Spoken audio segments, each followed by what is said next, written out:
Eh bien, bonsoir à tous. Merci pour votre accueil. C'est un plaisir, un honneur et un petit peu une grosse charge que vous me demandez, un bel exercice.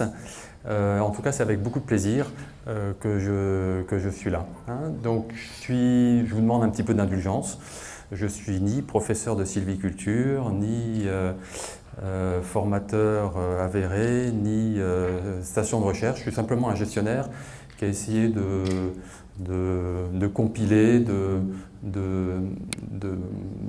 numériser, de traduire en chiffres ce que nous faisons, ce que je fais depuis un certain nombre d'années.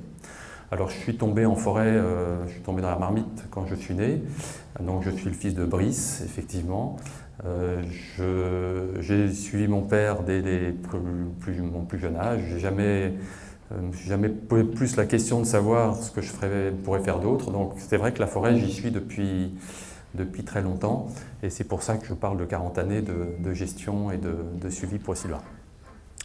Donc j'ai eu la chance, tout de suite en sortant de l'école, après une petite période militaire, on avait encore ça à mon âge, de m'installer en Alsace du Nord, sur une propriété où il fallait un petit peu tout reprendre, donc à quelques centaines de mètres d'ici. Donc propriété privée bien sûr, avec un objectif toujours très fort de rentabilité à court et moyen terme. Voilà, très rapidement, j'ai eu d'autres contacts, d'autres clients qui sont arrivés, donc toujours dans des contextes très variés, avec des forêts ou des peuplements beaux, riches, productifs, mais aussi des zones un tout petit peu moins faciles, soit par rapport à la productivité, soit par rapport à l'accès, soit par rapport à la desserte. Ce que j'ai envie de vous montrer aujourd'hui, l'exercice que je veux vous montrer aujourd'hui, ce n'est pas des peuplements modèles limités à quelques parcelles, c'est vraiment des propriétés prises dans leur ensemble, avec toutes les difficultés et toutes les contraintes et toutes les possibilités qu'on peut avoir au fil des années. J'ai inscrit client historique quand j'ai préparé ce panorama. J'ai marqué assez vite client historique et puis en fait je me suis aperçu que les clients évoluaient aussi et changeaient dans le temps. Les 2 ou 3 grosses propriétés pour lesquelles je travaille, j'ai eu une modification complète de l'actionnariat. Donc je dirais que c'est des propriétés qui sont historiques de par leur taille, mais les propriétaires changent, évoluent, passent, et je dirais que la forêt et nous-mêmes, nous restons. Les contraintes que nous avons, elles sont multiples. J'ai parlé de tout ce qui était stationnel, de tout ce qui était relief en particulier, mais on est aussi en partie sur ces différentes forêts avec des contraintes fortes de naturalité, donc notamment le parc naturel, le PNR, le parc naturel régional des Vosges du Nord, avec des contraintes, des obligations, des restrictions. On est aussi largement impacté par les réseaux Natura 2000. Alors on a signé des chartes, on a signé l'un ou l'autre contrat. C'est nouveau aussi des contraintes qui se rajoutent à elles-mêmes. Je dirais que le point commun entre toutes les propriétés, tous les propriétaires, tous les mandants qui me font confiance, c'est ce souci de rentabilité. Ils sont propriétaires de forêt parce qu'ils aiment la forêt. Je crois que c'est un préalable quand on achète ou on investit en forêt. Mais bien sûr, il y a aussi cet impératif de résultat.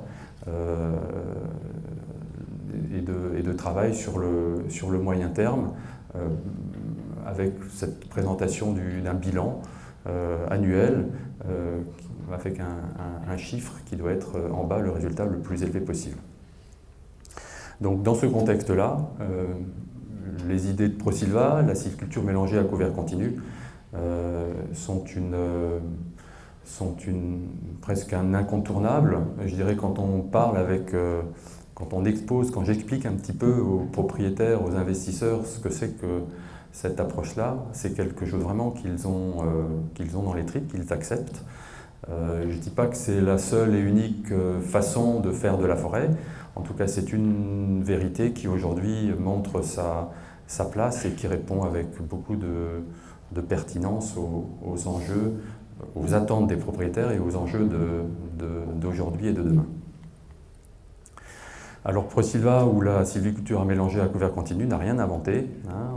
Il y a des prédécesseurs, qu'ils soient français, suisses, allemands, belges, qui ont tracé la voie depuis de longues années, donc on n'a rien inventé. L'idée fondamentale, c'est que le bois ne pousse que sur du bois, le bois ne pousse que sur des arbres, et le beau bois ne pousse que sur des beaux arbres. Donc le stock de bois, avant d'être stock de bois, il est outil de production, et c'est l'idée fondamentale qui a été tracée depuis le début par nos prédécesseurs. Alors il est clair qu'aujourd'hui, en 2022, on a des contraintes qui sont différentes, un contexte qui est différent, mais l'idée générale, elle reste présente. Alors j'aimerais, avant de commencer, un petit peu vous dire qu'est-ce qu'est l'approche ProSilva, ou au moins comment je la perçois en tant que gestionnaire. ProSilva, pour l'instant, c'est un groupe de travail, de réflexion. On essaye de progresser dans des techniques. Il n'y a pas de normes. C'est un sujet, mais il n'y a pas de normes ProSilva. Et donc, chacun, un petit peu, essaye de mener son chemin comme il l'entend, mais il y a quand même quelques fondamentaux que j'aimerais très rapidement rappeler. Pour moi, quand on me demande est-ce que c'est une forêt ProSilva, pour moi la chose la plus importante, c'est de savoir est-ce que le sylviculteur, le propriétaire, veut faire du ProSilva. Donc pour moi, la volonté du sylviculteur d'aller vers de la sylviculture à couvert continu, c'est déjà un préalable. Et attendez, voilà. La chose absolument incontournable, c'est qu'on n'approche pas les peuplements ou la forêt sous forme de population, on approche la forêt sous forme d'arbre. C'est l'individu c'est l'arbre en tant qu'individu qui est au centre de la réflexion. On ne parle pas de l'épicéa ou de la parcelle 24, on parle de l'arbre qui est ici ou du chêne qui est là-bas. C'est vraiment une réflexion à l'individu.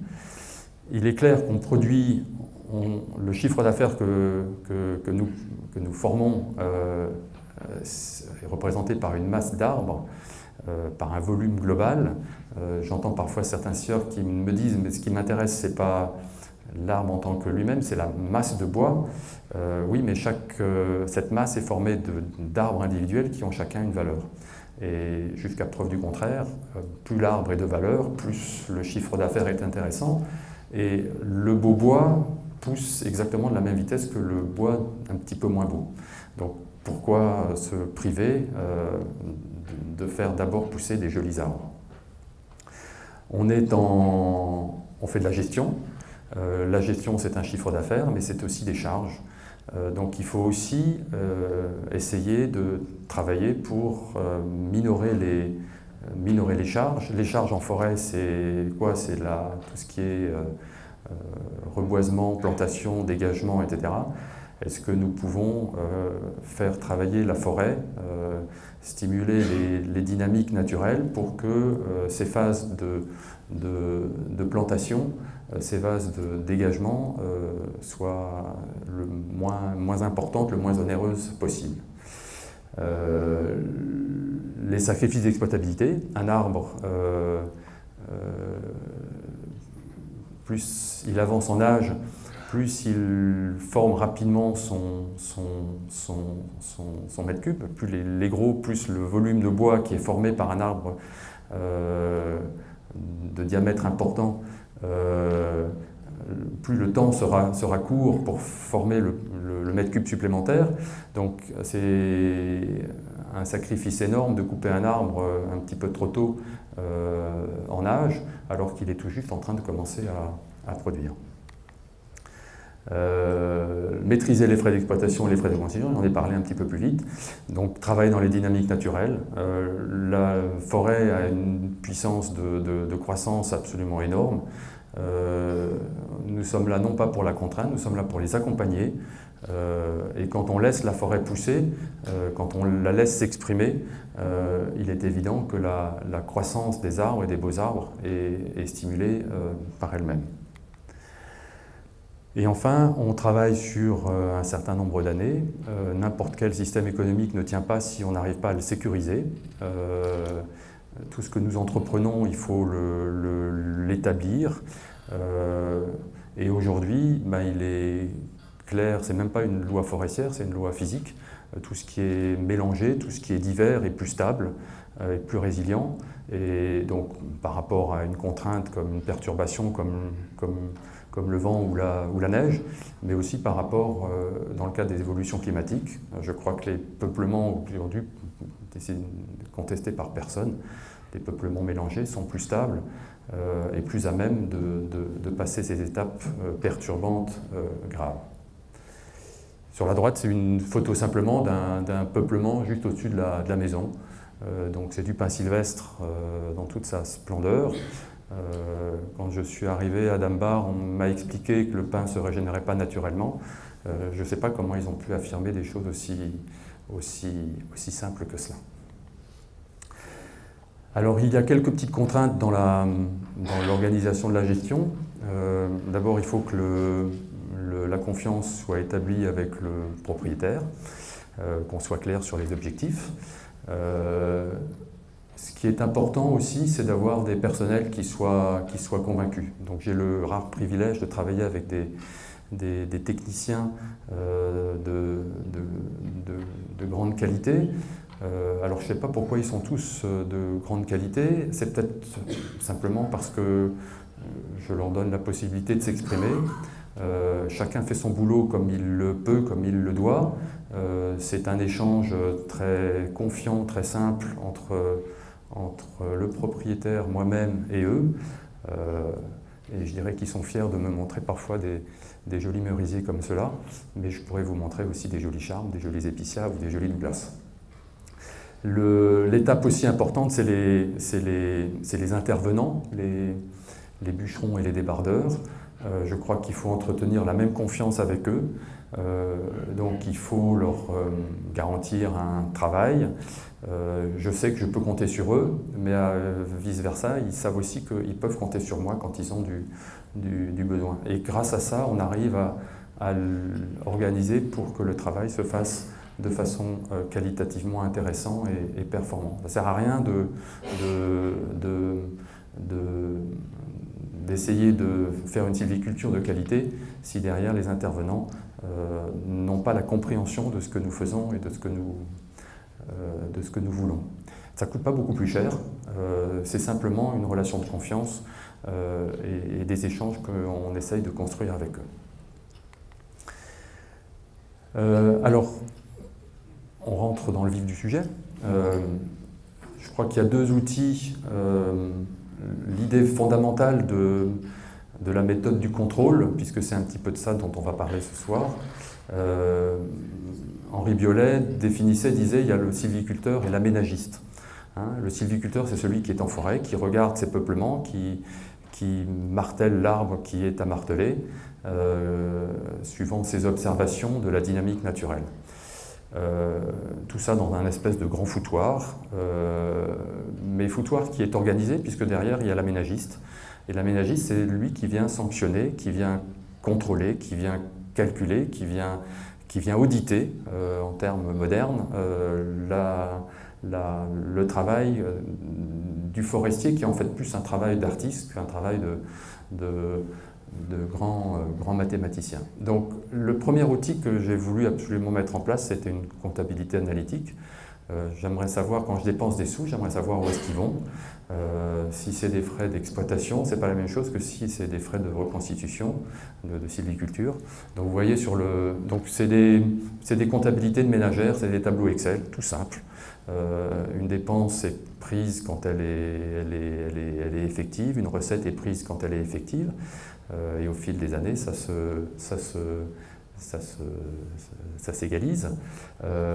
Donc les lignes importantes sont les frais d'exploitation, les frais de sylviculture, et bien sûr derrière il y a des frais comme l'entretien des routes, l'entretien des bâtiments, des maisons forestières, les frais de gestion et puis différentes petites choses. Il y a même des impôts fonciers, on parlait d'impôts fonciers, on a aussi des impôts fonciers en France. Et puis à l'inverse, des recettes d'exploitation qui sont la vente de bois, qui est soit bord de route, qui est soit sur pied, qui est soit vendu sous forme de grumes, soit sous forme de bois de chauffage à des particuliers.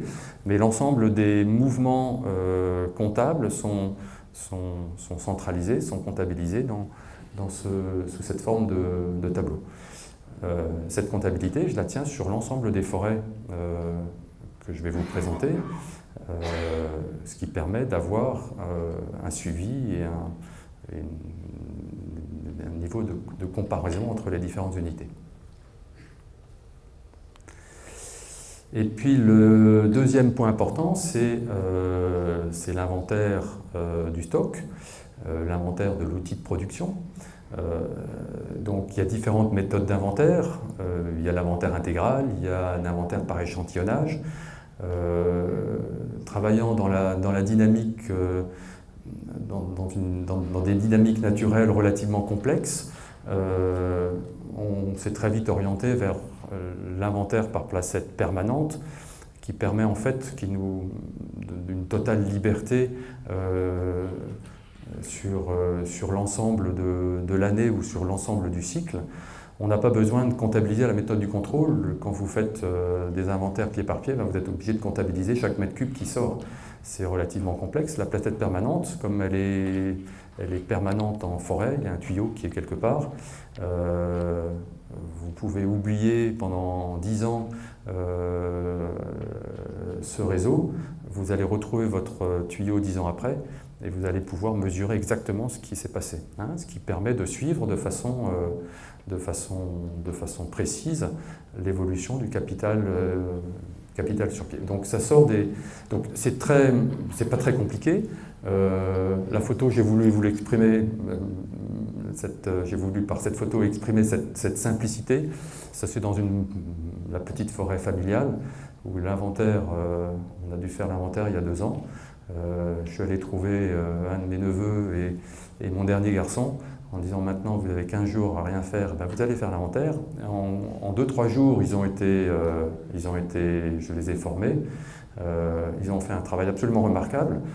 Donc avec un petit peu de bon sens, un petit peu de rigueur dans le travail, c'est quelque chose qui se met facilement en place. Donc les résultats que je présente, je les présente aussi sous forme de tableau Excel, vivement Excel, merci. Simplement, je ne sais pas si vous voyez, mais c'est pas, je dirais que le détail des chiffres n'est pas forcément important. Ce que j'essaye de présenter à chaque fois aux propriétaires et de calculer, c'est combien j'ai de mètres cubes, comment se répartissent ces mètres cubes, quelle est la qualité de ces mètres cubes, comment poussent ces différents mètres cubes par rapport aux classes de diamètre. Donc, ce qui me permet au bout de 10 ans, 12 ans, quand je fais l'inventaire, de savoir, de répondre, est-ce que j'ai capitalisé, est-ce que j'ai décapitalisé, est-ce que j'enrichis en hêtres, est-ce que je... voilà. Et ça permet vraiment, sur 10 ans, en travaillant de façon normale, appliquée, à qualifier un petit peu l'évolution de la sylviculture. Donc ça c'est le tableau qui récapitule. Donc vous voyez tout en bas les chiffres. Ça c'est un des triages, une des forêts sur lesquelles je vous ai mélangé un petit peu différentes forêts. Mais c'est un petit peu là, à chaque fois les mêmes formes de chiffres ou les mêmes évolutions. On est passé de 250 mètres cubes, alors en 1971, on était sur des inventaires que j'ai récupérés, donc il y a une erreur qui est relativement importante dessus, mais on était aux alentours de 250 mètres cubes hectares, et puis très rapidement on est monté à 290, 280, 304, et on a un tout petit peu baissé au dernier inventaire. Chiffre aussi intéressant, donc qui sort, on a l'accroissement qui est calculé, donc de 6,19 mètres cubes par hectare et par an, et on a, puisque la placette est permanente, on est capable de calculer le volume exploité. Donc sur cette forêt, le volume exploité était légèrement supérieur à l'accroissement. Et donc le deuxième tableau, ou le premier ou l'un des autres tableaux, qui synthétise un petit peu ce que je vous ai présenté avant, avec les calculs d'erreur. Donc vous voyez le V 2022, donc nous sommes à 298 m3 par hectare, c'est des volumes aménagement, et on calcule une erreur, donc 5%. 5% c'est des calculs, c'est des résultats qui défient toute concurrence. Un inventaire pied par pied, on est généralement à une erreur entre 15 et 20%. Donc on a une précision ici qui est extrêmement importante. Alors il est clair que quand on va dans une partie une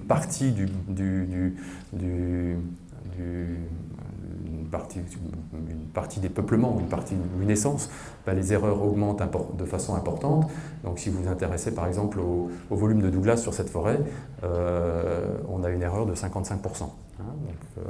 Il faut, à chaque fois qu'on va dans une petite sous-population de cet inventaire global, il faut être toujours un petit peu plus prudent par rapport à ces erreurs. La placette permanente, il n'y a pas de limite sur le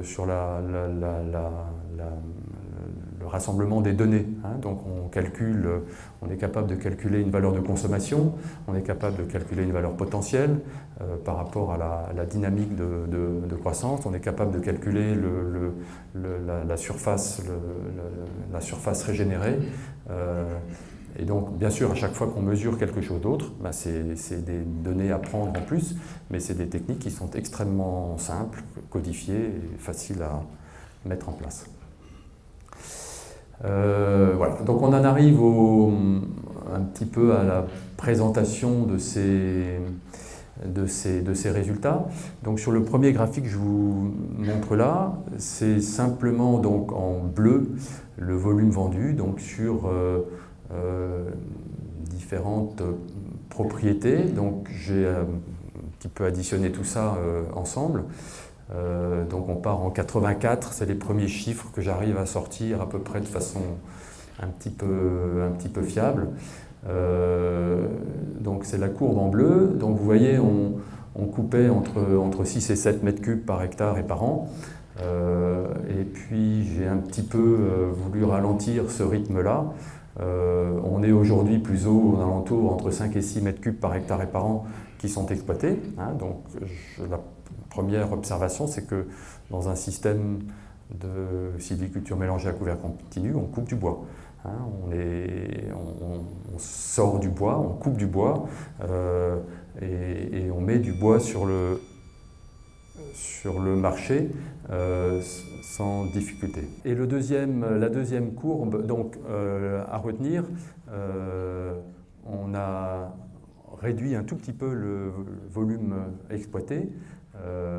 Et la deuxième, les histogrammes, c'est le total des recettes nettes de frais d'exploitation. Ça, c'est une donnée que j'aime bien relever.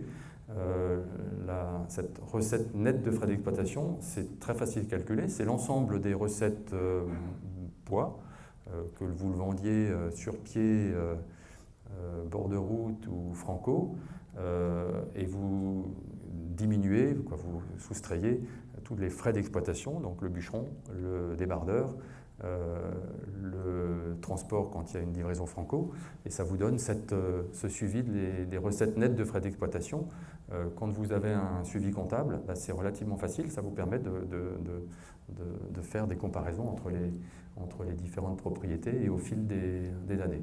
Et vous voyez que malgré un volume exploité en légère baisse sur l'ensemble de ces 35-40 dernières années, eh bien, on a une augmentation sensible de cette recette nette des frais d'exploitation.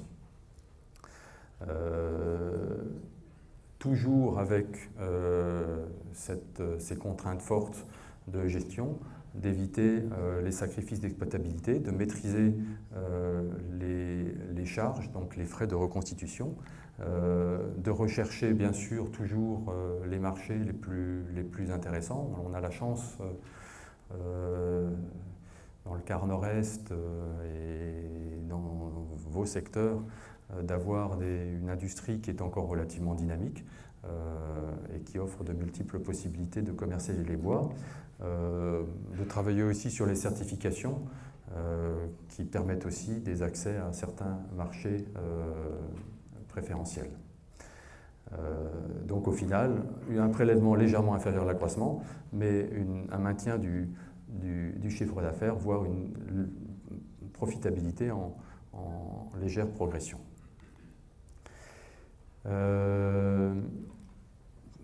Parallèlement à cette baisse de volume exploité, ben on suit donc, ça c'est le résultat des placettes permanentes. Donc vous avez sur les courbes du haut, j'ai essayé de mettre ça sur le même graphique, donc il faut bien distinguer les courbes vertes, bleues et... Est-ce qu'il y a un... Voilà. Donc cette ligne-là, donc ça c'est l'évolution du volume sur pied, donc sur différentes forêts ou différentes parties de forêt. Et vous voyez que sur le même... Alors pour la lisibilité du graphique, j'ai pas mis les dates parce que ça prenait trop de place, mais c'est des grandes périodes. Donc là on est plutôt dans les années 75-80, là on est dans les années... Je ne peux pas faire chaque année l'intégralité des inventaires ou à période fixe les inventaires de toutes les forêts. Donc je fais chaque année l'un ou l'autre triage.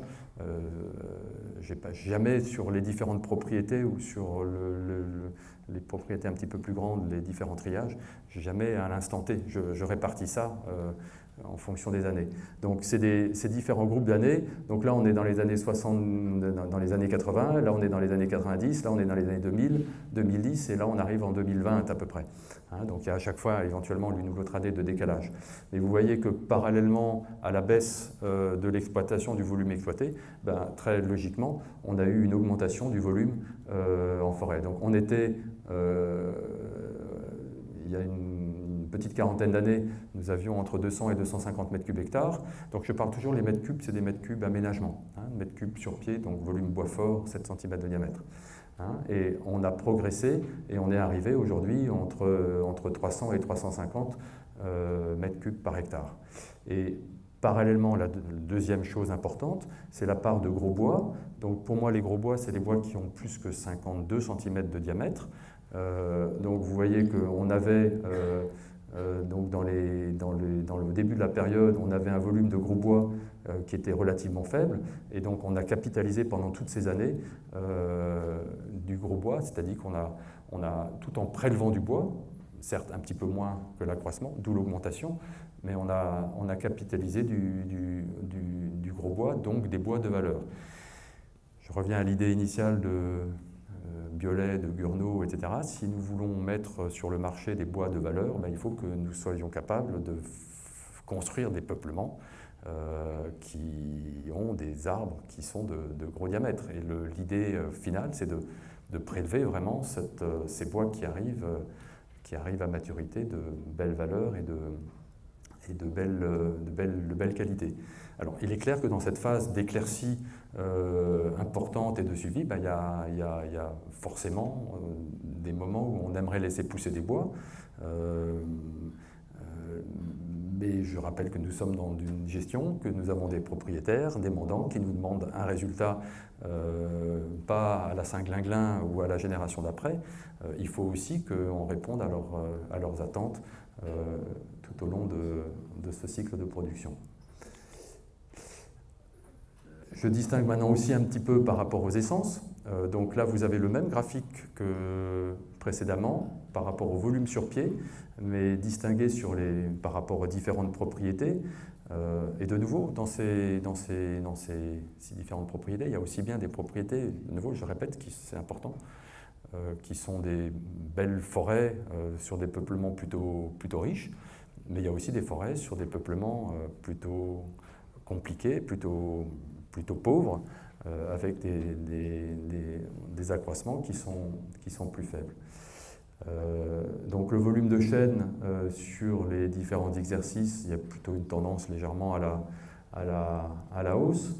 Le hêtre, vous le voyez plutôt stable, sauf sur une forêt. Donc au total, les feuillus sont en assez nette progression. Le pin sylvestre principalement, ça c'est surtout les forêts en Alsace du Nord. On est passé un petit peu par toutes les réflexions en disant que le pin poussait moins fort, qu'il avait moins d'intérêt et qu'il fallait peut-être le substituer avec des essences qui poussaient un petit peu plus. Donc le pin baisse légèrement dans les volumes. Aujourd'hui, on peut se poser la question si on a bien fait, et on en parlera tout à l'heure. Et par contre, l'épicéa, vous voyez, malgré toutes les crises que nous avons, il est toujours légèrement en augmentation. Ça, c'était donc le volume total. Vous avez ici, de nouveau, c'est l'image de forêt comme on les a un petit peu dans tous les coins où je travaille. Et là, vous avez donc, de nouveau par essence, l'augmentation du volume de gros bois. Donc vous voyez cette progression, elle est très forte au niveau de toutes les essences. Les feuillus, sans aucun problème. Je crois que les feuillus, d'une manière générale, plus c'est gros, plus les scieurs accourent. Sur les bois rouges, le pin ou le Douglas, plus c'est gros, plus les scieurs en sont friands. Alors il y a un petit bémol sur les résineux blancs. C'est vrai qu'au-delà de certains diamètres, ça devient un tout petit peu plus compliqué de les placer. Mais quand je discute avec les scieurs, ils me parlent toujours des gros bois. Pour eux, les gros bois, c'est des bois qui ont plus de 60 cm de diamètre au milieu. Pour nous, les gros bois, c'est des bois qui ont plus de 50 cm à 1,30 m. Donc il y a de la marge entre les deux et on se comprend. Mais il est clair que sur l'épicéa, vraisemblablement, dans les prochaines années, on aura sur cette part de gros bois une petite tendance à la baisse. Globalement, donc, le résultat net de ces différentes forêts, alors j'aurais peut-être dû éliminer quelques à-coups de certaines, mais vous voyez grosso modo, malgré toute cette sylviculture qui a été mise en place et cette réserve de bois que nous avons fait, que ce soit en n'exploitant pas complètement le volume, l'accroissement et en capitalisant en gros bois, on a une profitabilité qui progresse continuellement. Je mets en parallèle les frais de sylviculture. Donc sur l'ensemble de ces différentes périodes, ce qui est assez étonnant, ce qui m'a un petit peu aussi interpellé, c'est que sur toutes ces forêts, de nouveau, qui sont dans différents contextes stationnels, donc riches ou moins riches, on a des frais de sylviculture. Donc les frais de sylviculture, pour moi, c'est tout ce qui est plantation, dégagement, tout ce qui demande du travail et qui ne produit pas un produit qui est commercialisable. Et finalement, sur ces différentes forêts, on a des frais de sylviculture qui oscillent entre 8 et 25 €, donc dans une marge, dans un intervalle relativement restreint. Donc avec une réflexion toujours dans l'ensemble du suivi de la sylviculture pour essayer de minimiser ces dépenses et faire travailler les peuplements. À droite, j'illustre avec une photo dans un fouillis apparent. C'est des petites plantations que nous avons fait de chênes en placeau. Donc il y a du boulot qui s'est installé à l'intérieur, mais les petits chênes comme celui que vous avez devant a réussi à se faufiler et avec peu de travail, on arrive à sortir des tiges de belle qualité. J'en ai déjà un petit peu parlé. Si nous voulons avoir une profitabilité, une rentabilité en hausse, qui progresse de façon permanente, il faut être capable de mettre des jolis gros bois sur le marché, donc ici des jolis pins sylvestres. Et vous voyez donc sur l'ensemble de ces différentes propriétés, c'est aussi un graphique intéressant. Si j'exclus un petit peu les extrêmes, si je prends uniquement hop là. Si je prends uniquement si j'exclus les deux extrêmes, si je prends uniquement ceux du milieu, hein, nous sommes à un prix moyen du bois entre 30 et 35 euros, donc relativement restreint. Et là-dedans, il y a des forêts, de nouveau, des forêts qui sont très riches, des forêts qui le sont beaucoup moins. Dans les forêts riches où on fait certes quelques jolis feuillus de qualité, on en fait peut-être un petit peu moins. Donc ce qui grève le bois, ce qui grève le prix, c'est tout ce qui est bois énergie et ce qui est bois de chauffage. Mais on arrive dans des systèmes mélangés à avoir ou dans des systèmes, qu'ils soient riches ou qu'ils soient pauvres, on arrive à avoir un prix moyen qui se retrouve relativement proches les uns des autres. Alors, est-ce que tout est beau dans le meilleur des mondes? Il y a toujours un petit peu quelques difficultés et quelques défis qu'il faut que nous relevions. Le défi pour moi le plus important, c'est ce que j'ai appelé la juste exploitation. Alors, de façon un petit peu provocante, je vous vois une belle coupe à blanc sur la gauche. Il n'est pas question de faire des coupes à blanc dans une réflexion à l'arbre individuel. C'était plutôt de nouveau, la coupe à blanc n'est pas condamnable en elle-même. Ce qui est condamnable, c'est le fait de l'instaurer comme méthode de gestion courante et unique. Pour moi, la juste exploitation, c'est l'exploitation jusqu'au dernier bout de bois, de faire que les forêts soient propres. Et le marché du bois énergie actuellement nous incite un petit peu à nettoyer la forêt. La forêt, c'est aussi des dynamiques naturelles. Elle vit aussi de ce qu'on lui laisse.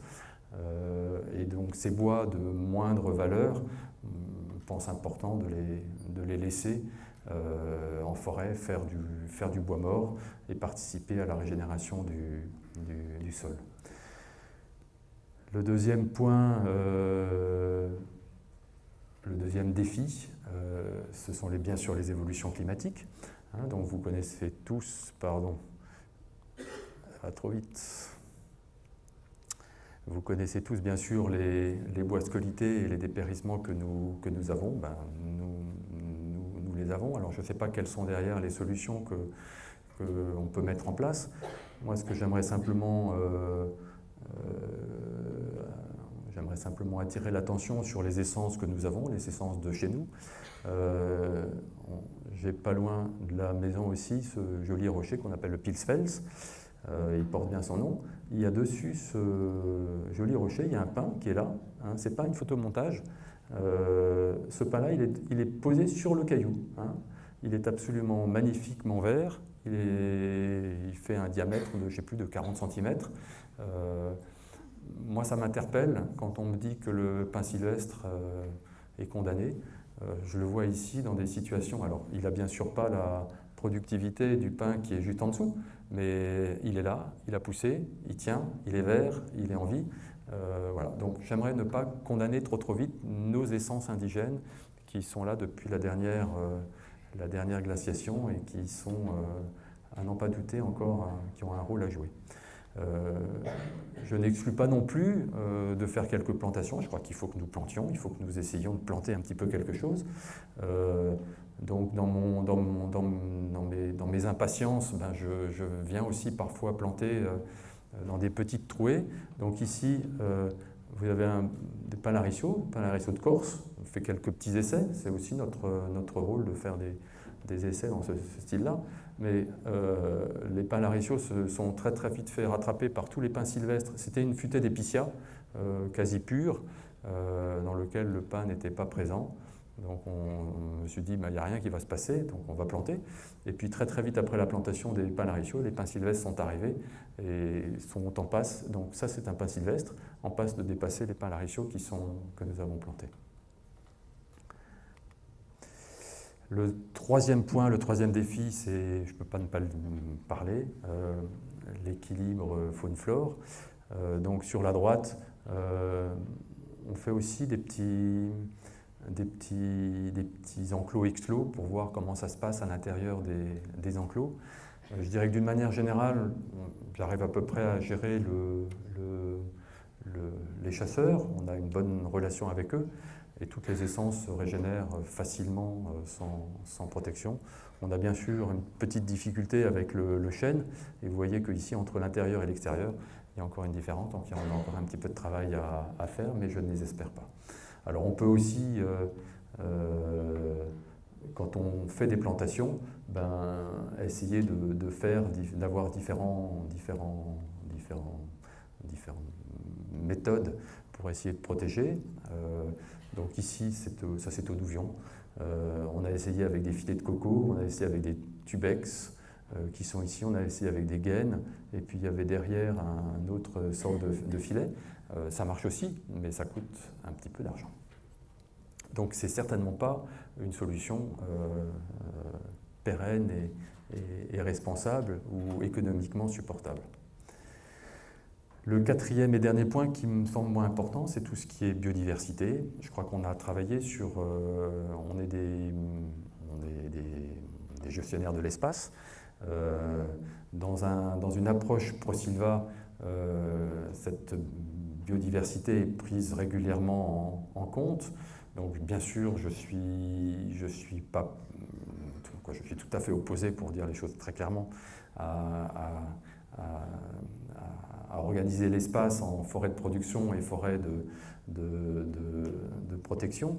Mais je pense que dans un système de gestion ProSylva, on devrait avoir quelques zones réservées à la biodiversité parce qu'il y a des choses qui s'y passent, parce qu'il y a des cycles qui se mettent en place, parce que certains animaux, certains insectes, certains champignons ne se développent que sur du bois mort de gros diamètre et qu'il faut du temps.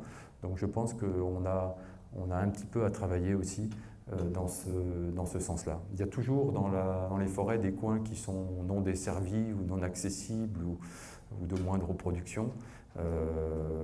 C'est bien sûr en priorité ces espaces qu'il faut mettre à disposition, mais pourquoi pas aussi parfois dans des endroits un tout petit peu plus productifs.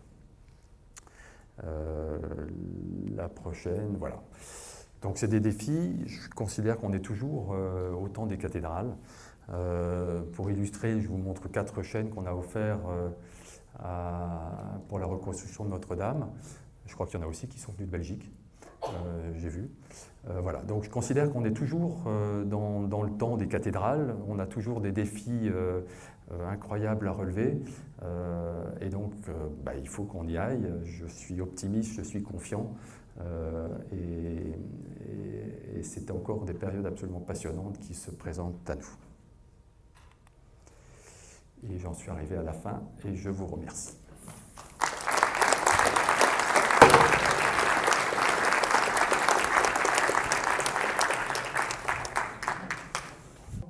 Le nombre d'années pour construire une telle forêt et la surface minimum?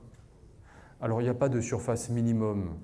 Alors si, peut-être. Je travaille sur des forêts, je travaille avec relativement peu de clients, mais les propriétés que je gère vont de 10 à 4500 hectares. Donc je pense que sur 10 hectares, on est capable de faire quelque chose. Voilà. Alors c'est clair que quand vous commercialisez un bout de bois, vous ne pouvez pas commercialiser un bout de bois tout seul, il faut que vous ayez au moins un camion. Donc pour moi, c'est la capacité à avoir au moins un camion de bois, d'un bois qui ressemble à quelque chose, Voilà. Donc si vous arrivez à faire un camion de bois, ça va. Si vous n'arrivez pas à le faire tout seul, vous pouvez vous regrouper avec des voisins, c'est aussi quelque chose qui se passe. Combien d'années il faut pour faire ça? Moi, j'en sais rien. Je crois qu'on n'est pas dans un système figé. Tout évolue. La façon dont je travaillais il y a 40 ans, c'est pas le même, on n'est pas dans le même contexte aujourd'hui. Donc on est tout le temps en train de se poser des questions, on est tout le temps en train de se remettre en cause, on a l'obligation de réagir, de s'adapter. Ce qui est important pour moi, c'est pas d'arriver à quelque chose. Pour moi, ce qui est intéressant, c'est de travailler dans cette direction, et c'est ce qui fait que notre métier est absolument passionnant. Sur une des images que je vous ai montrées, j'ai eu une fois la chance d'accueillir un congrès UFRO. UFRO, c'est les stations de recherche qui travaillaient sur les peuplements irréguliers. Et ils sont venus, c'était le professeur Schütz qui m'avait demandé de les accueillir à Damba. Et donc il y avait un Japonais, un Brésilien, en passant par un Belge sûrement, un Français et un Allemand. Et je leur ai dit, mais vers quoi est-ce qu'il faut que nous allions pour avoir un système le plus performant possible, le plus productif possible? Quelle est la composition des essences ici, dans cette forêt, sur ce peuplement? Comment est-ce que je peux approcher ça? Pour combien de mètres cubes à l'hectare il faut que j'ai? Je vous ai montré des mètres cubes à l'hectare. Je vous ai dit, je suis aujourd'hui entre 280 et 300 mètres cubes hectare. Je vise, je ne vous l'ai pas dit, mais je vise une proportion de gros bois de 40%, etc. Mais ça, c'est complètement intuitif, je le mesure. Et tous ces grands chercheurs m'ont dit, mais c'est magnifique ce que vous faites. C'est magnifique. Donc, je ne crois pas qu'il y a de solution. Il n'y a pas un point déterminé vers laquelle... J'ai compris à ce moment-là qu'il n'y a pas un objectif final clairement défini. On s'oriente dans une direction, on essaye d'aider et de laisser pousser les bois qui sont de belle vitalité, de belle croissance, de belle qualité. On retire les autres et le système évolue dans cette direction. Je ne sais pas ce qu'on va faire dans ces peuplements dans les prochaines années. Certainement, on va couper un petit peu plus de gros bois, donc on va commencer à récupérer, à récolter un petit peu le fruit du travail de ces dernières années. Donc on va commencer à en profiter, les propriétaires. Mais je ne sais pas du tout vers quoi nous allons et ce que nous aurons dans 10 ans. Ça dépendra de plein de choses. Donc je ne peux pas répondre. Bonsoir, merci beaucoup pour votre présentation. Je reviens à l'équilibre faune-flore pour la mise en place de la méthode ProSilva. Est-ce qu'il y a des seuils de densité d'animaux à essayer de ne pas dépasser? Je pense notamment à l'espèce cervidée. Alors, je ne sais jamais, et il n'y a personne dans la salle qui sera capable de dire combien il faut d'animaux, parce que tout simplement, on n'est pas capable de savoir à l'instant T combien il y a d'animaux dans telle ou telle forêt. La seule chose qui nous intéresse, c'est de savoir est-ce que les cycles naturels, est-ce que les essences présentes, les plantes présentes sont capables de se régénérer naturellement. Et dans la loi française, il y a un terme qui veut dire qu'il faut qu'on puisse régénérer les essences de façon économiquement supportable. Alors je ne sais pas ce que ça veut dire économiquement supportable. Je pense que si je prends chacun d'entre vous, il y aura à chaque fois une réponse qui est différente. Donc je ne sais pas combien il y a d'animaux en forêt. Ce qui m'intéresse, c'est de savoir est-ce qu'il y en a trop ou est-ce que c'est bien. Et si le chêne se régénère normalement, si la framboise pousse, si le bouleau pousse, le bouleau est terriblement appétant. Moi, j'ai vu des endroits où on mettait des petits enclos témoins. Il n'y avait nulle part des bouleaux et le boulot s'est installé à l'intérieur de ces petits enclos témoins. Donc, on sous-estime l'impact du gibier. Donc, il faut qu'on arrive à tirer encore et à tirer encore et encore. Et je pense qu'on fera de plus beaux chevreuils parce qu'ils auront un petit peu plus à manger et que le pire ennemi du chevreuil, c'est le chevreuil voisin. Alors après, vous parlez du cerf. Hein, c'est aussi un sujet qui est... ce que mange le cerf, le chevreuil ne peut pas le manger et vice-versa. Donc ça s'additionne. Et donc dans les discussions que nous avons avec les chasseurs, c'est de leur dire si vous voulez un petit peu plus de cerf, il faudrait appliquez-vous à tirer un petit peu plus de chevreuil. Je ne suis pas forcément capable sur la photo d'avant de faire la différence, est-ce que c'est plutôt du chevreuil ou est-ce que c'est plutôt du cerf, mais si vous faites déjà votre travail en matière de chevreuil, et c'est pas simple de réaliser le plan de chasse. J'ai 45 ans de permis de chasse, donc je sais ce que c'est que de tirer une chevrette et de faire le plan de chasse. Je crois qu'il faut vraiment pas qu'on tire tout ce qui bouge, mais qu'on fasse le maximum de ce qu'on peut faire pour que la végétation puisse se renouveler.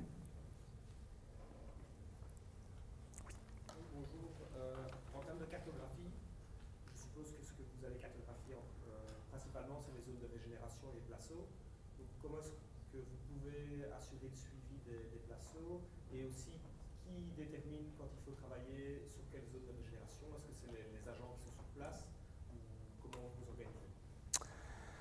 Alors, cartographie, je suis un très très très mauvais élève parce que je ne suis pas fan de la cartographie.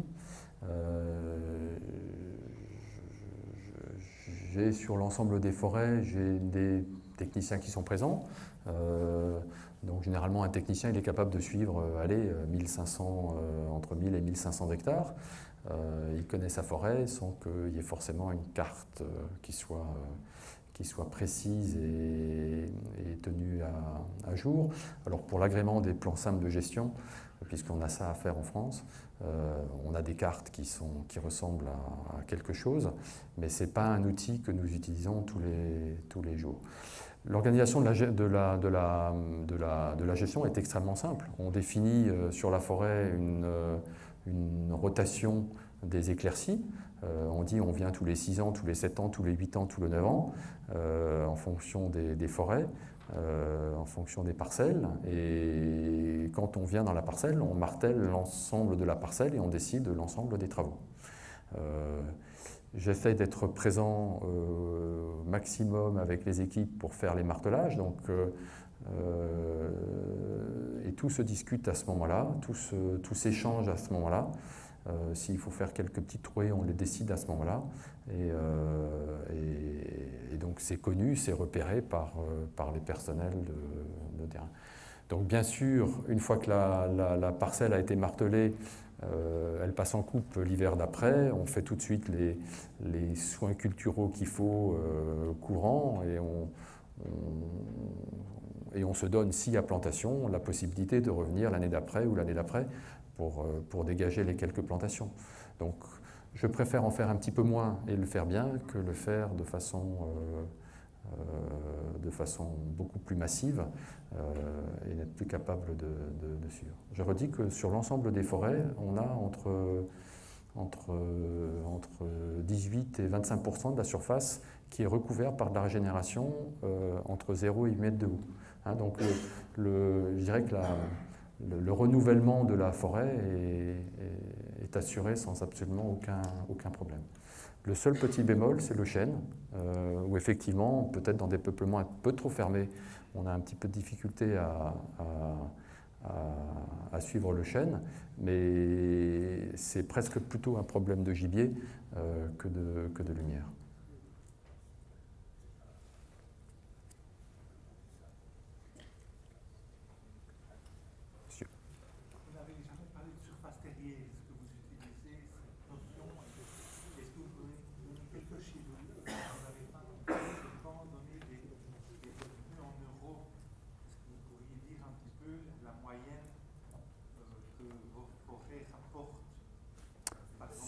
Si, je crois qu'il y avait un tableau où je parlais de la recette nette de frais d'exploitation.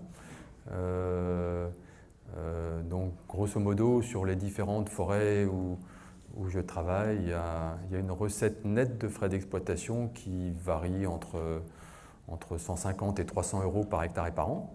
Hein, donc, c'est l'ensemble des recettes bois moins les frais d'exploitation. Et bien sûr, derrière, il faut retirer, allez, je dis facilement une centaine d'euros pour payer tout ce qui est sylviculture, tout ce qui est gestion, tout ce qui est entretien des chemins et les quelques impôts fonciers que nous payons. Hein? Donc la recette nette de frais d'exploitation, c'est vraiment quelque chose qui permet chacun peut le faire, voir où il se situe, combien j'encaisse de bois, combien je paye en frais d'exploitation, et c'est ce que j'appelle la recette nette de frais d'exploitation. La surface terrière, alors je suis plus à l'aise moi avec des volumes, mais bon, on sait faire la conversion, il suffit de diviser par la hauteur et on y arrive. Voilà, je suis plus à l'aise avec les volumes, mais vous divisez les 300 mètres cubes ou les 280 par 10 ou par 12 et vous avez la surface terrière.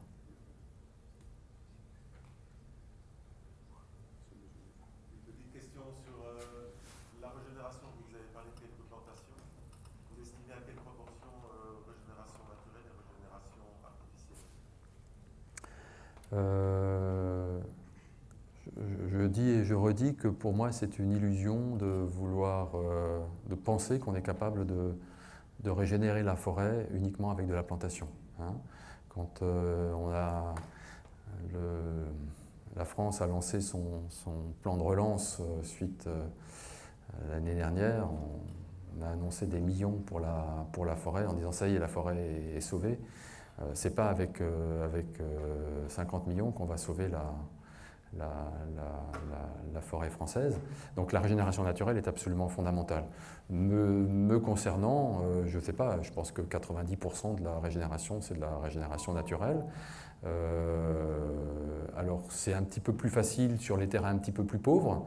Là, tout régénère facilement, que ce soit le hêtre, que ce soit l'épicéa, que ce soit l'érable sycomore, que ce soit le charme. C'est un petit peu plus compliqué dans les milieux très riches d'avoir cette régénération naturelle.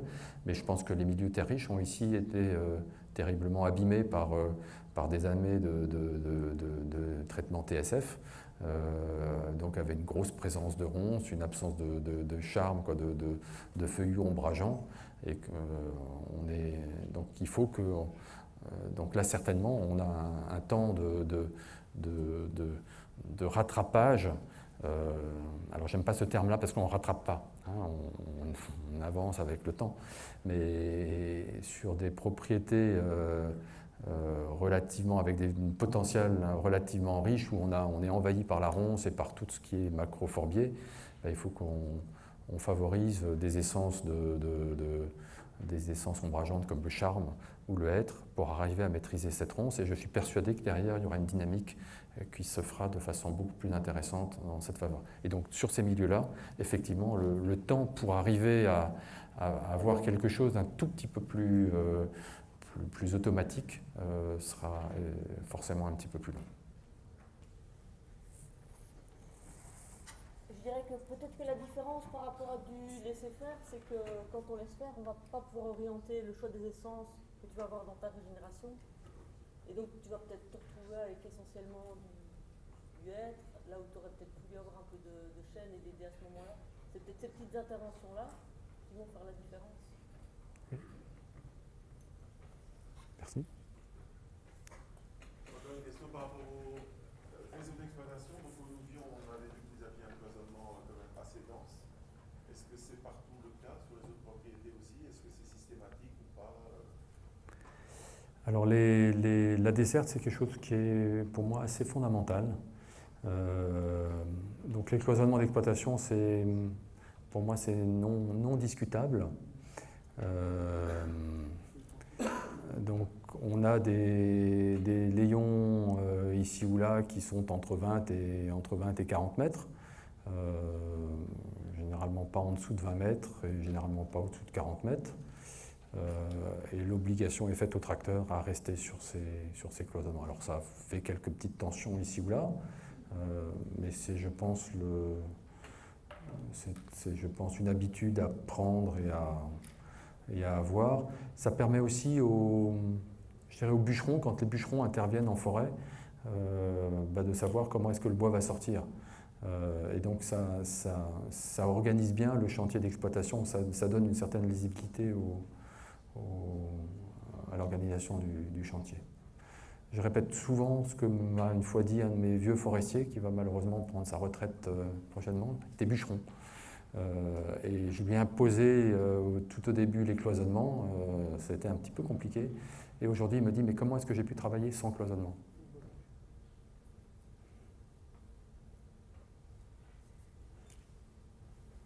Oui. J'ai deux questions par rapport à des cartes que j'ai dans notre propriété familiale. C'est la taille de la mise en lumière pour pouvoir favoriser des essences de lumière. Et donc, qu'est-ce que vous pratiquez, vous, de votre côté, pour la taille de certaines coupes, un peu comme l'image qui est là derrière vous. Et, enfin, celle-ci ou une autre. Hein. Bon, la photo qui est là, elle n'est peut-être pas forcément la plus représentative. Ça, c'est une trouée un tout petit peu plus importante. Voilà. Je dirais que pour toutes les essences, c'est la taille d'un arbre. Sauf le chêne, c'est la taille d'un arbre. Donc un gros hêtre, un gros sicot permet de régénérer n'importe quelle autre essence. Ce qui pour moi est important, c'est aussi c'est ce que qu'on appelle la lumière diffuse. Voilà. Donc si on a des peuplements très très fermés, c'est clair que s'il n'y a rien qui passe à travers le peuplement, ce n'est pas simplement l'exploitation d'un bout de bois qui va permettre d'apporter la lumière suffisante à travers sur l'arbre. Donc il faut que les peuplements soient un tout petit peu travaillés, donc ça demande un petit peu plusieurs passages pour arriver à avoir cette lumière diffuse sur l'ensemble du peuplement. Après, ce qu'a dit Isabelle était absolument fondamental. Hein. Les frais de sylviculture, c'est vrai que la chose importante, c'est la régulation du mélange. Hein. C'est vrai qu'à certains endroits, on est envahi par le hêtre, qui régénère très facilement, qui est très exclusif. Si on veut avoir un petit peu autre chose, si on veut avoir un petit peu d'érable, si on veut avoir un petit peu de merisier, il faut se donner si on veut avoir quelques résineux, il faut se donner la possibilité de venir réguler ce mélange. C'est pas parce qu'on est pro-sylva ou sylviculture mélangée à couvert continu qu'on ne doit pas travailler. On doit travailler pour justement assurer ce mélange. Alors après, il y a le chêne, ce foutu chêne, qui est un petit peu plus compliqué. Je crois qu'on ne fait pas de chêne sans travailler, que ce soit en traitement régulier ou en traitement irrégulier. Donc il faut un petit peu travailler, il faut peut-être orienter un petit peu les trouées un petit peu différemment. Mais je suis quand même toujours surpris ici ou là de voir des chênes qui arrivent à passer dans des conditions assez incroyables. Je crois qu'on a encore des choses à apprendre, ou j'ai encore des choses à apprendre avec le chêne. Je pense que l'impact de la faune est important. Je pense que le fait de travailler les peuplements de façon un tout petit peu plus sur le long terme, on en revient à cette question, permettra d'avoir une ambiance générale qui permettra au chêne de se régénérer aussi de façon plus facile. Donc aujourd'hui, pour le chêne, avec un arbre, ça ne suffit pas. Donc on fait des trouées. Moi, je préfère faire des trouées de 30, 40 arts, 50 arts, mais pas à blanc, en laissant quelques jolis arbres venir et planter dans la demi-ombre ou la demi-lumière un tout petit peu plus forte, planter quelques chênes ou permettre à certains semis de s'en sortir. On parlait beaucoup du chêne et du hêtre, mais nous avons surtout du frêne ici dans notre région. Et voilà le problème. Les trouées en ce moment se font malheureusement toutes seules et sont comblées par des ronces. Qu'est-ce que vous dites sur le peuplement et la gestion frêne est un... Le frêne est bah oui, c'est un triste moment que nous avons dans toutes nos forêts. J'ai aussi des forêts où j'ai des proportions de frêne de 20-25% du volume. Donc il y a 20-25% du volume qui est en train de passer l'arme à gauche. Alors peut-être pas 25%, mais il y a toujours quelques frênes. Je suis quand même surpris de voir comment certains frênes, je suis quelqu'un d'optimiste, donc j'essaie toujours de voir dans le dernier frêne un regain de vie et de vitalité, et on arrive toujours à en réserver quelques-uns. Voilà. S'il y a 25%, s'il y a 20% du volume qu'on exploite, ben, il reste 80% d'autres choses. Hein, et donc ce 80% d'autres choses est capable aujourd'hui de prendre en grande partie le relais. Et dans les peuplements de frênes, c'est quoi? C'est de l'érable sycomore, c'est du charme, c'est du bouleau, c'est du merisier, c'est du chêne, c'est de l'aune qui vient et qui est capable d'assurer un relais de production. Je pense qu'il faut que aussi à ce moment-là on prenne le taureau par les cornes et qu'on essaye de planter quelque chose. Alors qu'est-ce qu'il faut planter? J'en sais trop rien. Je ne peux pas vous dire de planter massivement du Douglas ou du merisier. Je pense qu'il n'y a pas une solution. Il faut voir un petit peu quels sont les contextes stationnels de vos parcelles. Et ici, ce sera peut-être un petit peu plus d'aune, ici, ce sera peut-être un petit peu plus de chêne, ici, ce sera peut-être un petit peu plus de merisier.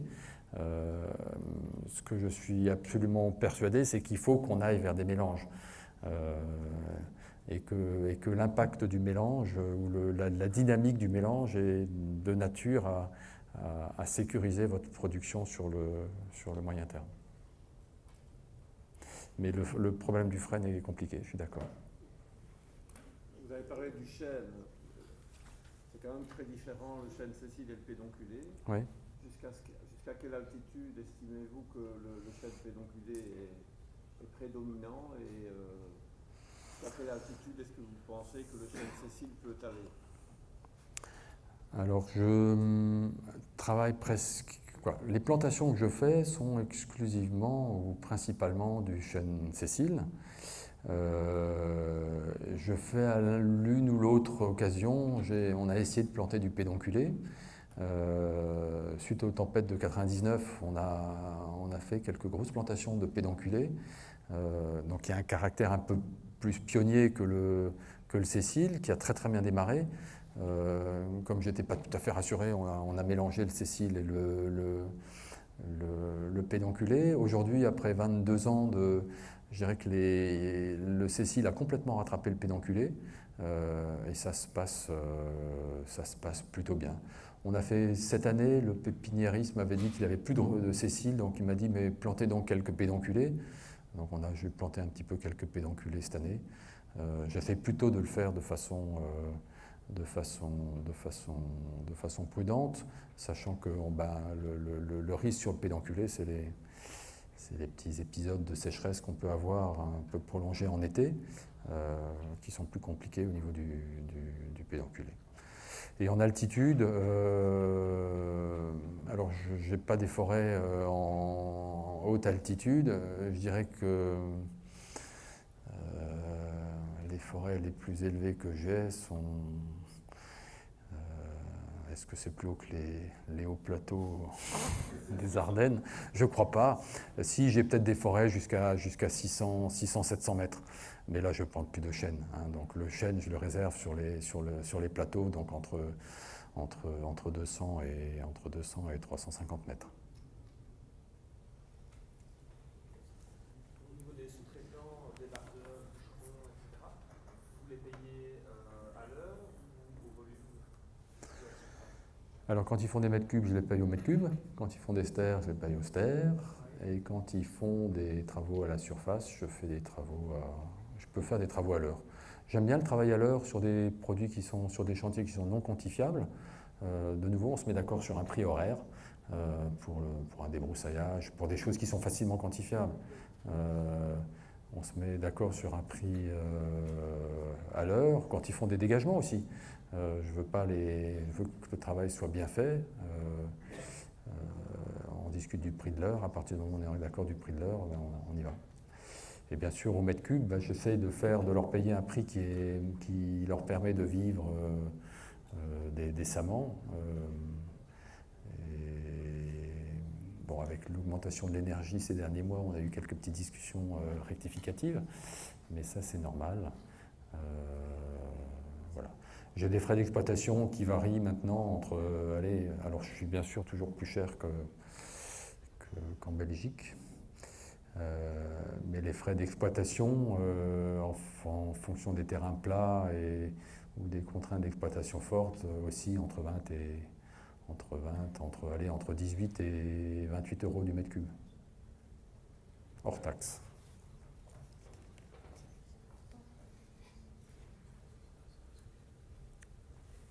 Peut-être les rotations des éclaircies, vous avez parlé de 6, 7, 8, 9 ans. Est-ce que dans quel cas de figure vous utilisez 6 ans de rotation? Dans quel cas de figure vous utilisez 9? Vous avez cité 10 au début. Est-ce que vous avez des situations où vous allez au-delà de 10? Ici en Wallonie, on parle maintenant de rotation dans certaines forêts publiques jusqu'à 16 ans, avec passage possible à mi-rotation. Qu'est-ce que vous pensez de l'importance de la durée de la rotation?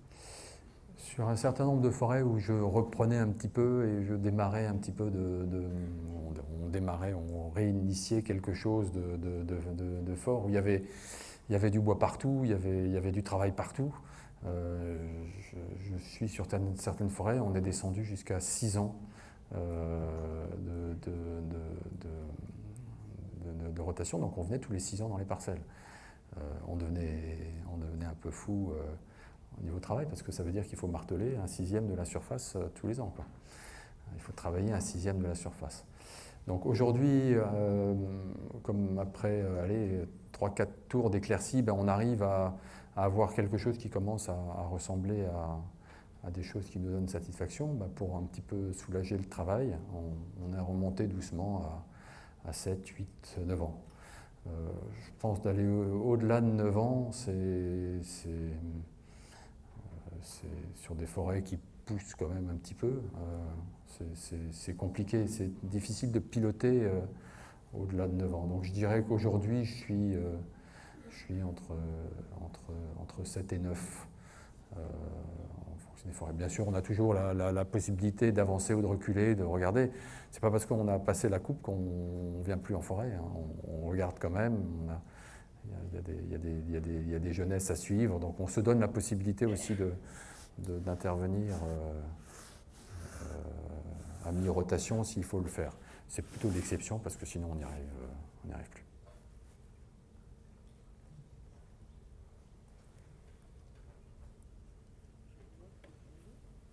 Madame. Donc j'ai entendu que vous disiez que vous visiez 40% de gros bois. Oui. Mais dans quelle mesure vous variez selon les espèces? J'imagine qu'ici au niveau de la lumière, ça ne peut pas être la même chose pour tous. Alors, je ne sais pas exactement vers quoi je veux aller. En forêt jardinée, Biolay disait facilement il lui faut 50, 55, 60% de gros bois, mais ça c'est dans un contexte de hêtraie sapinière. Voilà. Quand j'avais 20% de gros bois ou 15% de gros bois, je savais qu'il fallait que je capitalise un petit peu en gros bois pour avoir des. Maintenant, par rapport à la lumière, c'est pas forcément l'ombrage d'un gros bois n'est pas le même qu'à volume égal, à surface terrière égale. L'ombrage d'un gros bois est moindre que celui d'un bois moyen. Donc je ne pense pas que ce soit le point principal. Je suis peut-être aujourd'hui un petit peu plus prudent.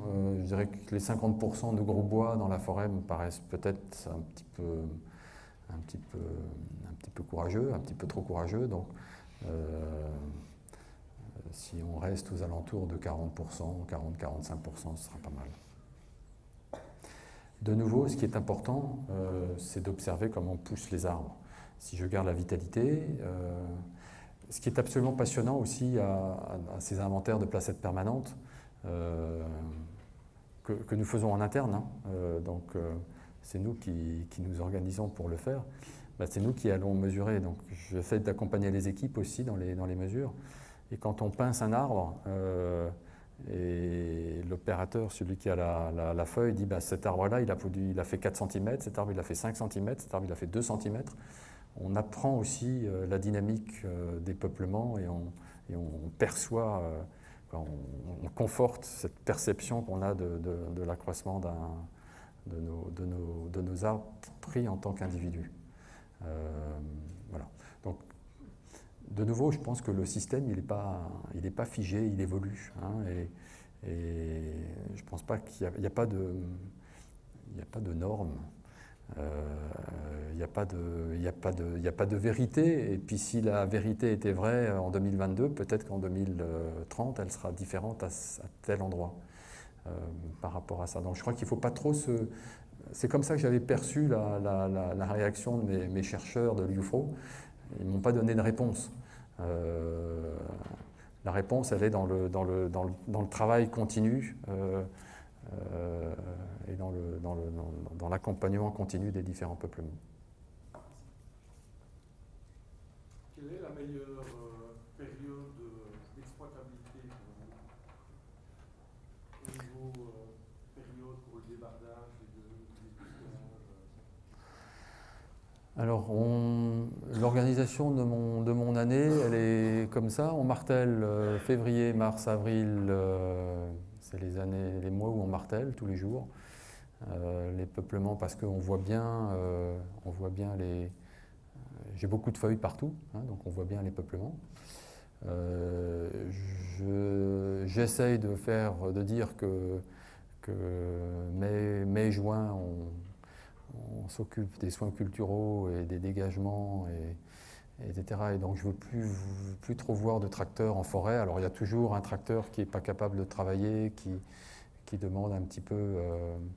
mais mai, juin, juillet, je préfère pendant la période de sève pas voir de tracteurs trop travailler en forêt. Et puis on recommence avec des jeunes peuplements au mois de septembre.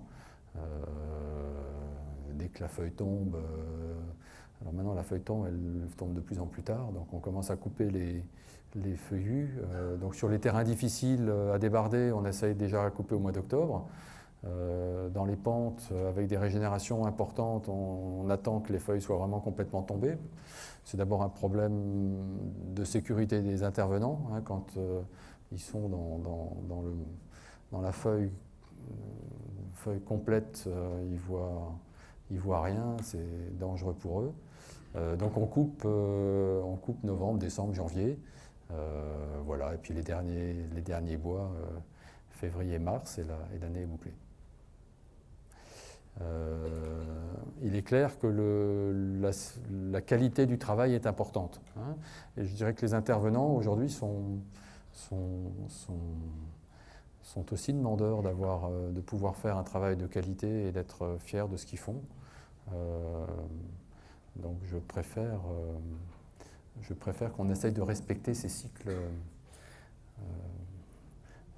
naturels de la forêt et de ne pas trop intervenir quand la forêt est en pleine végétation. Excusez-moi, j'ai encore une question. Si on généralise la méthode ProSilva sur l'ensemble de la France, comment se porterait au niveau des scieries, au niveau français, si celles qui ont besoin d'un bois permanent frais? Ce qui m'intéresse, c'est d'abord de bien gérer la forêt et de faire que la forêt... voilà. Donc la forêt n'est pas au service de la scierie, et c'est à la forêt de dicter ce qu'elle est capable de faire. Aujourd'hui, là où on a des dépérissements massifs en France, il n'y a plus un épicéa sur le plateau lorrain. Voilà, ben on a tout raté, on a tout loupé, parce qu'on a voulu faire des choses contre nature. Maintenant, un système ProSilva ne produit pas moins de bois, on produit autant de bois que n'importe quel autre système, si ce n'est plus. Il y a peut-être des discussions ici ou là sur des diamètres. Ce que je constate aujourd'hui, c'est que toutes les scieries avec lesquelles je travaille sont plutôt en train de se désengager des petits bois pour travailler pour être en capacité de scier des bois un tout petit peu plus gros. Les scieries qui me prenaient, les scieries avec des petits canters qui sciaient à 10 cm fin bout, alors il paraît que ça va revenir très très vite, mais les scieries qui me sciaient des deuxièmes classes, des premières deuxièmes classes, aujourd'hui sont passées plutôt sur la deuxième, troisième, quatrième classe. Voilà. Alors, donc on produit autant, si ce n'est plus de bois que n'importe quel autre système régulier. Alors après, il y a la période, effectivement, la période estivale où on ne veut pas couper de bois. C'est pour ça que certaines scieries stockent un petit peu de bois. Ça se passe pas trop mal. Moi, j'ai un gros scieur de hêtres qui veut absolument scier du bois frais toujours début septembre. Et ben, il se constitue un stock de bois de hêtres à partir du mois de janvier. Donc ici, ces derniers bois au mois de juin, juillet, quand il les sort de forêt, et il recommence tout de suite avec les bois arrosés début septembre. Il a bouclé son année. Donc pour moi, c'est un problème d'organisation. Merci de votre réponse. Ne pensez-vous pas que l'avenir des résineux passera par un mélange intrinsèque avec les fluides? Si, ça me paraît évident, mais ça me paraît évident. Je veux pas. J'étais avant-hier sur une tournée dans nos coins, et la personne me disait toujours, qui nous recevait, mais nous considérons que l'épicéa est foutu. Donc on va couper tous les épicéas. Je dis non, il y a des magnifiques épicéas qui étaient en mélange avec. C'était des peuplements plutôt des forêts pas très gérées. Qu'il était en train de reprendre. Donc il y avait des mélanges de chênes, de pins, il y avait même 2-3 douglas, il y avait quelques bouleaux, quelques sicots, absolument magnifiques, et quelques beaux épicéas. Nous allons couper tous les épicéas. Non, il y avait quelques magnifiques épicéas qu'il fallait garder. Et là, on gardait un épicéa, là, on gardait un joli chêne, là, on gardait donc il n'y a pas de, c'est vraiment l'approche, l'arbre pris individuellement qui me semble important. Donc on ne peut pas généraliser. Et on ne peut pas, même au niveau d'une propriété, on ne peut pas dire l'épicéa est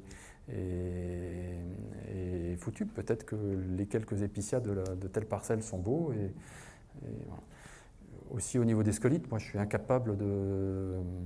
Jeune étudiant, je faisais des relevés avec des pièges. On avait des pièges à phéromones. On allait relever le nombre de scolites qu'il y avait dans les pièges tous les lundis matins. Je me rappelais, je faisais relever ça sur le plateau du Jura. Il y avait vous constatez tous aujourd'hui qu'il y a des peuplements d'épicéas en pleine santé, magnifiques, et qui prennent le scolite. Et puis là-bas, la lisière, des bois complètement clairs. On dit ceux-là, ils ne vont pas tenir, et ils sont toujours là, quoi.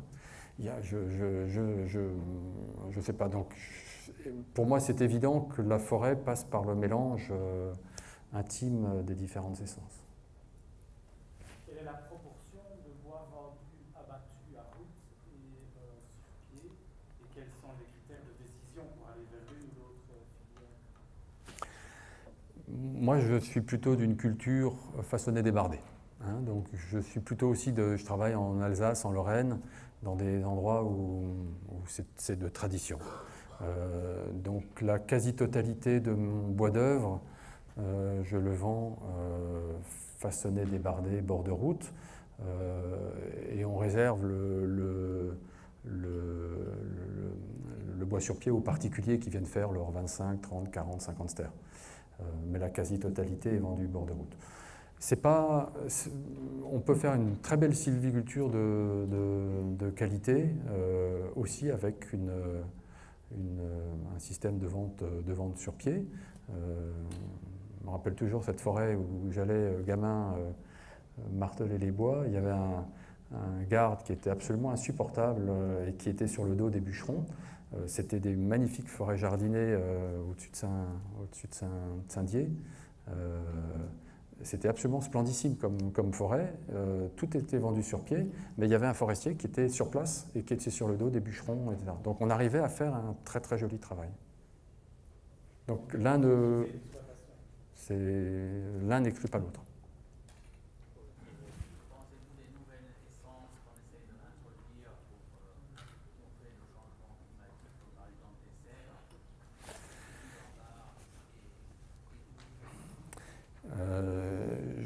C'était une question que j'avais essayé d'illustrer avec mon Pilsfels là, et le pain qui était dessus. Je nie absolument pas les évolutions climatiques mais les défis qui sont devant nous et les choix qu'il faut que nous fassions. Donc je condamne ni le cèdre ni le liquide en barre. J'aimerais qu'on n'oublie pas nos essences indigènes, donc même notre frêne. J'aimerais pas l'oublier. Donc il faut que nous travaillions d'abord avec ces essences-là. Je suis persuadé que si on travaille de façon un tout petit peu plus attentive dans le mélange, ces essences-là ont de loin pas dit leur dernier mot. Mais ce qui n'exclut pas qu'on ne fasse pas aussi quelques essais avec d'autres essences. Alors il ne faut pas planter n'importe quoi et tout et n'importe comment ici ou là. Il ne faut pas que ce soit des plantations massives, mais pourquoi pas essayer aussi quelques plantations de cèdre, quelques plantations de palaricio ou de je ne sais quelle autre essence. Voilà. Mais ça ne peut pas être la solution seule et unique. Ça ne peut rester qu'un à côté de ce qui se passe avec les évolutions, avec les essences indigènes et les essences d'origine. Voilà. Comment tentez-vous en mélange de une essence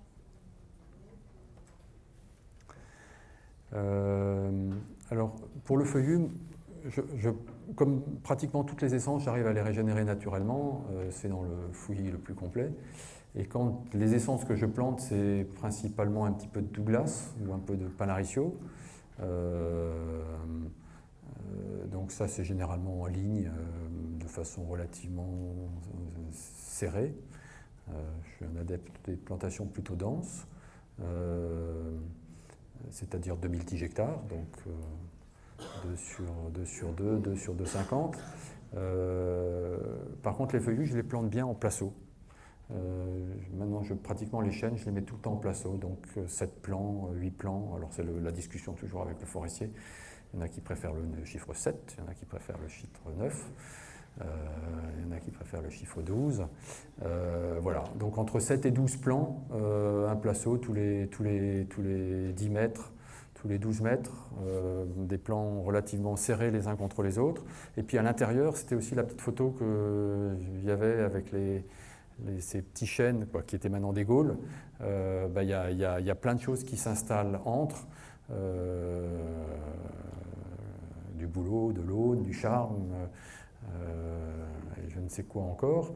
Alors on peut éventuellement, quand on fait ces placeaux aussi, je plante aujourd'hui quelques pommiers, quelques poiriers, quelques cormiers, qu'est-ce qu'on a planté encore d'autre si le pépiniérisme a l'autre jour proposé quelques liquides en barre, je ne sais pas ce que ça va donner, quelques tulipiers. Voilà. Mais ça reste anecdotique, c'est pour essayer, c'est pour tester, c'est pour voir, c'est pour apporter un petit peu de mélange. Le fond de la régénération, c'est la régénération naturelle et les quelques plants de chêne que nous mettons. Il y avait monsieur avant. Oui. Que pensez-vous de la sélection génétique? Certains prêchent justement pour cette sélection, donc origine recommandable, etc., provenance recommandable. N'est-ce pas un peu prétentieux que de ce côté, justement, cette génétique que nous avons, que la nature nous offre depuis des milliers d'années? Alors, ça revient à ce que je disais, moi je fais confiance au plan, de nouveau, le pin sur mon Pilsfels, là, il a un bagage génétique qui est énorme. Je crois qu'en matière de génétique des végétaux, on a plein de choses encore à apprendre. Je cite toujours cette petite histoire du cardiologue que j'ai croisé à Strasbourg, qui faisait donc, comme son nom l'indique, des recherches sur le cœur humain, et qui disait qu'en cas de forte perturbation, le génome était capable de réactiver des zones qui étaient muettes. Et donc après qu'il m'ait parlé du cœur, je lui ai parlé de ce qui me passionnait, donc les végétaux. Il me dit mais il n'y a aucun problème. C'était absolument évident que les végétaux, puisque dans le génome, il y a plein de séquences du génome qui ne codent pas, et on ne sait pas à quoi ça sert. Et il me dit mais il n'y a aucun doute que face à de nouvelles conditions, il y a des parties du génome qui soient capables de se réactiver. Aujourd'hui, ça c'est les derniers résultats l'épigénétique, là, on est en train de montrer, alors je crois que ça reste à confirmer, que des végétaux sont capables de produire des graines qui ont un génome qui n'est pas celui de l'arbre souche, et que donc là, il y a une reproduction qui est capable de se faire en dehors de cette reproduction sexuée qu'on a sur les végétaux. Donc ça laisse des portes absolument énormes ouvertes. Je crois qu'il ne faut pas s'emballer, mais il ne faut pas s'emballer ni dans un sens ni dans l'autre. Non, mais il y a quand même un point sur lequel il faut insister, c'est que ces modifications ne peuvent s'effectuer que sur des arbres âgés. Oui. Vous êtes d'accord? Oui. Laissons vieillir les arbres. Mais je suis d'accord, mais c'est pour ça aussi que je pense il faut produire du gros bois. Je suis d'accord, et c'est pour ça qu'il faut aussi éventuellement se donner la possibilité d'avoir ces îlots de sénescence en forêt. C'est les îlots de biodiversité dont je parlais. Alors on ne va pas rentrer dans le débat, est-ce que c'est 1%, 2%, 3%, 4%, 5%, mais c'est dans cet intervalle. Je pense que c'est important d'y réfléchir, et c'est important que nous sylviculteurs, ne laissons pas le débat à d'autres, c'est à nous de le prendre.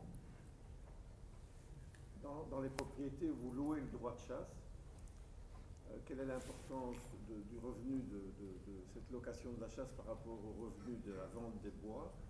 Et surtout, dans quelle clause particulière mettez-vous dans ce cahier des charges de location des chasses parallèlement à la sylviculture pro-sylvain? Est-ce qu'il y a des clauses particulières en matière de durée de bail, en matière Alors je suis quelqu'un de très ouvert à la discussion. Il y a des choses sur lesquelles je suis relativement sévère, et c'est notamment la durée du bail. Pour moi, sur toutes les forêts où j'ai les mains libres, et normalement la durée du bail c'est 1 an. C'est-à-dire que si ça se passe bien, on renouvelle. J'ai des locataires de chasse où je n'ai pas discuté du bail depuis 35 ans. Mais il y a des locataires de chasse aussi qui sont partis parce que je les ai remerciés. Donc la durée du bail c'est 1 an. Ça se passe bien, on est d'accord sur un contrat, etc. Et il reste. Et si ça ne se passe pas bien, on se remercie et chacun reprend sa liberté. Voilà. Grosso modo, dans l'ensemble des forêts où je travaille, la relation, la proportion du bail de chasse, la location de la chasse, du chiffre d'affaires chasse par rapport au bois, c'est 10%, 90%, ou 20%, 80%. Donc 80% c'est le bois, 20% c'est la chasse, et c'est plutôt en train de baisser, donc on est plutôt à 10% sur la chasse et 90% sur la recette bois.